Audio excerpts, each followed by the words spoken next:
Hi எல்லோரும் எப்படி இருக்கீங்க? இன்றைக்கி நம்மளோட வீடியோவில் ஸ்டஃப்டு பாவக்காய் ரெசிபி பார்க்க போகிறோம். ஸோ இந்த ரெசிபிக்கு இந்த சைஸில் இருக்கிற பாவக்காவை நம்ம எடுத்துக்கலாம். எல்லாமே ஈவனாக இருக்கிற சைஸ் எடுத்துக்கலாம். ப்ளஸ் கொஞ்சம் குண்டாக இருக்கிற பாவக்காவை சூஸ் பண்ணி எடுத்துக்கோங்க. சூஸ் பண்ணிவிட்டு மேலே இருக்கிற இந்த இருக்குல்ல அது எல்லாத்தையும் வந்து இந்த மாதிரி வந்து ஃபுல்லுத்தையும் கீறி எடுத்துக்கலாம். ஸோ இந்த எல்லா பாவக்காவையும் வந்து இதே மாதிரி மேலே இருக்கிற பார்ட்ஸ் எல்லாத்தையும் வந்து ஃபுல்லுத்தையும் கிளியர் பண்ணி எடுத்து வச்சுக்கலாம்.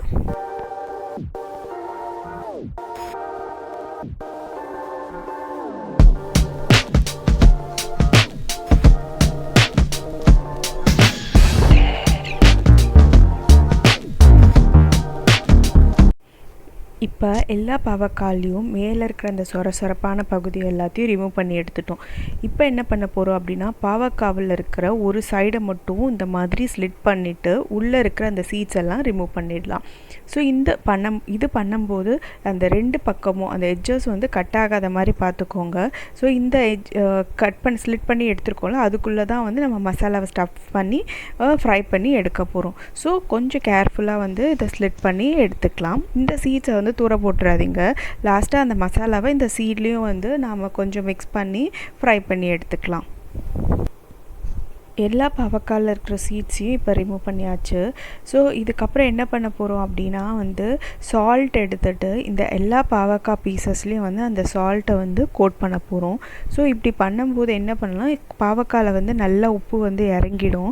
இந்த மாதிரி ப்ராசஸை ஃபாலோ பண்ணி ஒரு 1 hour 30 minutes to 1 hour வந்து வெயில் இருக்குது அப்படின்னா நீங்கள் வெயிலில் வச்சு கூட எடுக்கலாம். அதுக்கப்புறம் தான் வந்து நம்ம மசாலா வந்து ஸ்டஃப் பண்ணி வைக்க போகிறோம். இது வந்து வெயிலில் இருக்கிற நேரத்தில் இந்த உப்பு வந்து இந்த பாவக்காயில் ஊறிட்டுருக்க நேரத்தில் நமக்கு ஸ்டஃபிங்க்கு தேவையான ஐட்டம்ஸை வந்து ப்ரிப்பேர் பண்ணி வச்சுக்கலாம். இந்த ஸ்டஃபிங்க்கு நமக்கு என்னென்ன வேணும் அப்படின்னா வந்து பூண்டு, ஒரு முழு பூண்டை வந்து நான் உரித்து வச்சுருக்கேன். அதுக்கப்புறம் வந்து 2 inch வந்து இஞ்சி எடுத்து அதையும் வந்து கீறி வச்சுருக்கேன். 2 பச்சை மிளகா, உங்களுக்கு மாங்காய் இருக்குது அப்படின்னா வந்து மாங்காய் யூஸ் பண்ணிக்கலாம். அப்படி இல்லைனா ஆம்ஜியோர் பவுடர் வந்து கிடைக்கும், அது யூஸ் பண்ணிக்கலாம். அண்ட் பெரிய வெங்காயம் 1. இது எல்லாத்தையும் வந்து கொரப்பாக மிக்சியில் அரைச்சி எடுத்து வச்சுக்கலாம். இது கூட நமக்கு குழம்பு மிளகாத்தூள் 2 spoon and garam masala 1 spoon, அதுக்கப்புறம் இது வதக்கிறதுக்கு தேவையான அளவு எண்ணெய் ப்ளஸ் சால்ட். ஒரு கடாய் எடுத்துக்கோங்க. அந்த கடாயில் இந்த மசாலாவுக்கு தேவையான எண்ணெயை வந்து ஊற்றிக்கலாம். எண்ணெய் காஞ்ச உடனே அந்த மசாலா வந்து அரைச்சி வச்சுருக்கோம்ல அந்த கொரப்பான அந்த மசாலா, அதை எடுத்து இதில் ஆட் பண்ணிக்கலாம். இந்த மசாலா எண்ணெயில் நல்லா ஃப்ரை ஆகணும். அந்த பூண்டு, வெங்காயம், பச்சை மிளகா எல்லாத்தோட பச்சை வாசனையும் நல்லா போகிற அளவுக்கு இந்த மசாலாவை வந்து ஃப்ரை பண்ணி குக் பண்ணி எடுத்து வச்சுக்கலாம். இது குக் பண்ணி முடிஞ்ச அப்புறம் என்ன பண்ண போகிறோம் அப்படின்னா வந்து அந்த குழம்பு மிளகாத்தூள், கரம் மசாலா வந்து ஆட் பண்ணிக்கோங்க. அண்ட் இதுக்கு தேவையான சால்ட், இது எல்லாத்தையும் ஆட் பண்ணணும். இதெல்லாம் ஒன்று சேர்ந்து கடாயில் ஒட்டாமல் வரும். அந்த டைமில் நம்ம ஸ்டவ் ஆஃப் பண்ணிவிட்டு இந்த மசாலாவை எடுத்து நம்ம ஆற வச்சுக்கலாம். இப்போ நான் வந்து இந்த மசாலாக்கு ஒரு 2 minutes ஆன அப்புறம் இந்த மசாலாக்கு தேவையான அளவு உப்பை வந்து போட்டு கிண்டி வச்சிடுறேன். இப்போ பார்த்திங்கன்னா எண்ணெய் பிரிகிற சமயத்தில் தான் நாம் வந்து இந்த கரம் மசாலாவும் குழம்பு மிளகாத்தூளையும் ஆட் பண்ண போகிறோம்.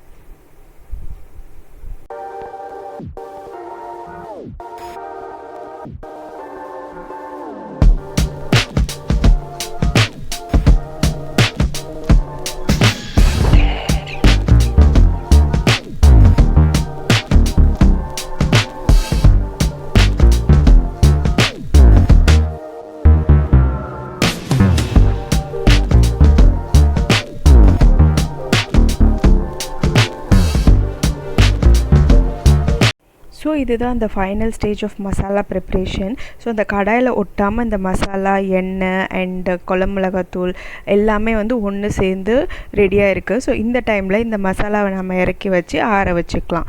மீன் டைம் அந்த நம்ம ஆற வச்சுருந்தோம்ல, உப்பு போட்டு காய வச்சுருந்தோம்ல, அந்த பாவக்காவும் வந்து நல்லா உப்பு இறங்கியிருக்கும். இப்போ என்ன பண்ண போகிறோம் அப்படின்னா, அந்த பாவக்காவை எடுத்து, அந்த பாவக்காயில் நிறைய தண்ணி இருக்கும். ஸோ இப்போ என்ன பண்ண போகிறோன்னா, அந்த தண்ணியை வந்து நல்லா பிழிஞ்சு எடுக்க போகிறோம். ஸோ பிழிஞ்சு எடுக்கும்போது பாவக்காய் ஸ்லிட் பண்ண பக்கம் வந்து மேலே இருக்கிற மாதிரி பார்த்துக்கோங்க. 2 கைக்கு நடுவில் வச்சு நல்லா அமுக்கி தேவையில்லாத அந்த எக்ஸஸ் வாட்டரை வந்து இப்போ நம்ம ரிமூவ் பண்ணி எடுத்துக்கலாம். சேம் ஸ்டெப் இது எல்லா பீசஸ்க்குமே வந்து பண்ணிக்கலாம்.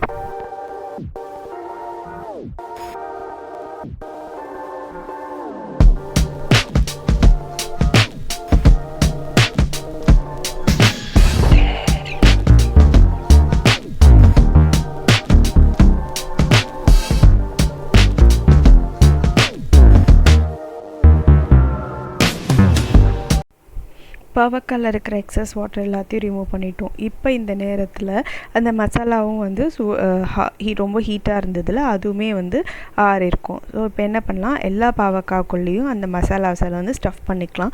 ஓவராக வந்து ஃபில் பண்ணக்கூடாது. ஸோ அப்படி பண்ணோம் அப்படின்னா வந்து அது ஃப்ரை பண்ணும்போது இந்த மசாலாஸ் எல்லாமே வெளியில் வந்துடும். ஸோ அந்த பாவக்காய் உள்ள தேவையான அளவு மட்டும் இந்த மாதிரி மசாலாவை வந்து ஃபில் பண்ணிக்கலாம்.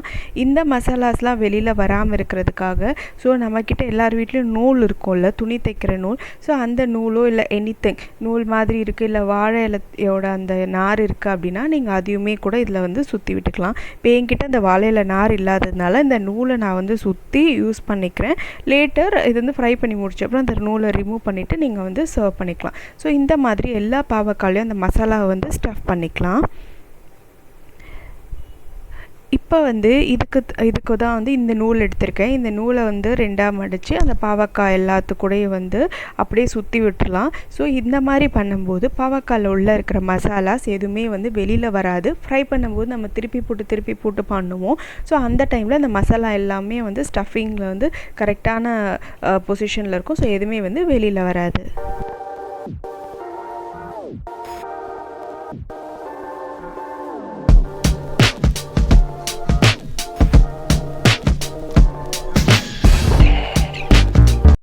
எல்லா பாவக்காவும் இப்போ ஸ்டஃப் பண்ணியாச்சு, நூலும் போட்டு கட்டி வச்சாச்சு. நெக்ஸ்ட்டு இதை ஃப்ரை பண்ணி எடுத்துக்க போகிறோம். அதுக்கு ஒரு பேன் எடுத்துக்கலாம். அந்த பேனில் இந்த ஸ்டஃப்டு பாவக்காய் ஃப்ரை பண்ணுற அளவுக்கு தேவையான எண்ணெயை ஊற்றிக்கலாம். ஊற்றிட்டு இந்த பாவக்காய் எல்லாத்தையும் வந்து அதில் வந்து போட்டு ஃப்ரை பண்ணிக்கலாம். ஸோ இது எல்லாத்தையும் வந்து நம்ம திருப்பி போட்டு ஈவனாக எல்லா சைடுமே குக் ஆகிற மாதிரி நாம் வந்து ஃப்ரை பண்ண போகிறோம். இதை க்ளோஸ் பண்ணி நீங்கள் ஃப்ரை பண்ணிங்கன்னா வந்து நல்லா சாஃப்டாக வந்து வேகும். ஸோ இந்த பாவக்காய் வந்து எல்லா சைடுமே நான் திருப்பி போட்டு ஃப்ரை பண்ணி இந்த மாதிரி வந்து ஒரு ப்ரௌன் கலர் வர மாதிரி ஃப்ரை பண்ணிக்கிறேன். ஸோ ரொம்ப கருகிற மாதிரி பார்த்துக்காதீங்க. இந்த பாவக்காய் நல்லா ஆறினப்புறம் நம்ம அதில் கட்டியிருக்கிற நூலை வந்து ரிமூவ் பண்ணிவிட்டு சப்பாத்தி கூட நாம் வந்து சர்வ் பண்ணிக்கலாம். நெக்ஸ்ட்டு நம்ம எடுத்து வச்சுருக்கிற அந்த பாவக்காயோட விதைகள், இந்த விதைகளில் வந்து நம்மக்கிட்ட இருக்கிற அந்த ஸ்டஃப்டு மசாலா இருக்குல்ல, ஸ்டஃபிங் மசாலா, அந்த மசாலாவை பரட்டிட்டு மிக்ஸ் பண்ணி நல்லா ஆயிலில் வந்து இதையும் வந்து ஃப்ரை பண்ணி எடுத்துக்கலாம். இது நல்லா கிறிஸ்பியாக இருக்கும் ஃப்ரை பண்ண அப்புறம். இன்றைக்கி வந்து நான் சப்பாத்தி கூட இந்த பாவக்காவை வந்து சர்வ் பண்ணேன். ஸோ சப்பாத்தியும் ப்ரிப்பேர் பண்ணிவிட்டு சப்பாத்தி கூட உங்களுக்கு நான் இப்போ காட்டுறேன். ஸோ சப்பாத்தி கூட நான் வந்து தயிர், இந்த ஃப்ரை பண்ண அந்த சீட்ஸு அண்ட் வந்து இந்த பாவக்காய், ஸ்டஃப்டு பாவக்காய் வச்சு சாப்பிட்டா ரொம்ப நல்லா இருந்தது. நீங்களும் மறக்காமல் இந்த ரெசிபியை வந்து ட்ரை பண்ணுங்கள். உங்களுக்கு இந்த ரெசிபி வீடியோ பிடிச்சிருக்கு அப்படின்னா லைக் பண்ணுங்கள், ஷேர் பண்ணுங்கள் அண்ட் கமெண்ட் பண்ணுங்கள். இன்னும் நம்ம சேனலை சப்ஸ்கிரைப் பண்ணலையா, மறக்காமல் சப்ஸ்கிரைப் பண்ணிக்கோங்க. பாய்.